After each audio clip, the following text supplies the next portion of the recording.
Kung nagagawa mo naman, maayos naman ang formula mo at malinaw naman sa'yo yung direksyon mo, tapos hindi ka pa rin umunlad, alamin mo rin mismo sa sarili mo, baka ikaw mismo may mali. Marami kasing bagay talaga na nakaka-impluwensya kung bakit hindi umaasenso ang Pilipino. Pero pag-uusapan natin yung iba, kung ikaw ay isang kabataan na wala ka pang partner sa buhay, piliin mo mabuti yung partner na makakasama mo sa buhay.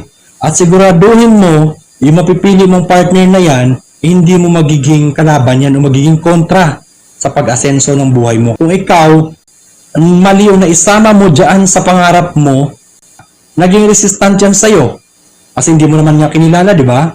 So, ang mangyayari yan, imbis na susuporta yan sa'yo, at taliwas ang pananaw niyan, magiging pabigat yan sa'yo. Para kayong nakasakay sa isang bangka, yung bangka na yun, ay yun yung way to success mo, ito yun. Ito sa example, itong direksyon na to, papunta dito. Kailangan mo sumakay sa bangka. So dahil kasama mo siya sa buhay, kailangan mo rin siyang isakay dun sa bangka. Eh ang magiging problema, sumakay nga siya dun sa bangka mo, pero hindi naman siya tumutulong sa pagsagwan, papunta dun sa success na gusto mong puntahan, magiging pabigat siya. At ang mas worse pa niyan, eh kung kasama mo siya sa bangka, at sumasagwan pa siya ng pabaliktad, eh lalo kang hindi makakaalis doon. Lalo kang mahihirapan. O sabihin natin na nararamdaman mo na iba ang direksyon niya, hindi yan patungo doon sa direksyon mo, huwag mo na ipilit ang sarili mo dyan. Manghihinayang ka sa mga panahon mo, o baka hindi ka pa umasenso, masasayang ang buhay mo. Piliin talaga natin yung sigurado na susuporta sa atin, na magiging kasama natin sa pagsagwan patungo doon sa success, na hindi ka iiwan, na hindi ka tatraidorin. Minsan ang nangyayari pa dyan, kasama mo nga sa bangka.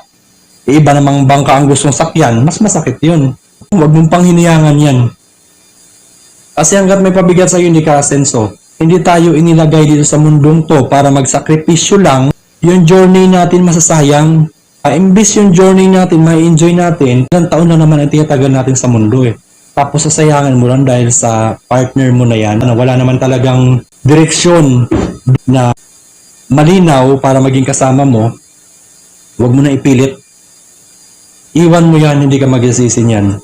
Nabawasan ka ng isang mabigat na dala-dala patungo dun sa success.